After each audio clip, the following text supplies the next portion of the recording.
Malalim ang kasaysayan ng poong Nazareno sa bansa. Ito ang ibinahagi ng historian na si Professor Xiao Chua. Aniya ang malaking bagay na umano ang imaheng ito para sa mga Pilipino. Noon pang ika-17 siglo nang nadalhin ito mula sa bansang Mexico.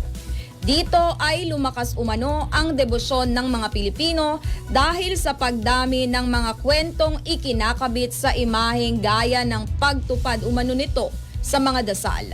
Dagdag pa ni Professor Chua, ang kultura ng traslasyon ay dahil umano sa malalim na kasaysayan ng imahen at ng tradisyong nakasanayan ng mga Pilipino.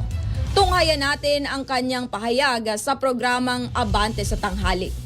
And yung manifestasyon ng lalim ng pananampalataya ng Pilipino, diba? Nung unang panahon, bago pa dumating ang Kristyanismo, naghalo, diba? Kung paano natin tinuturing yung mga anito noon na pinupunasan natin ng panyo, nakakakuha tayo ng yarihan, ng kagalingan, pinapahid sa ating sarili. Ganon din yung ginawa natin dito sa kay Kristo.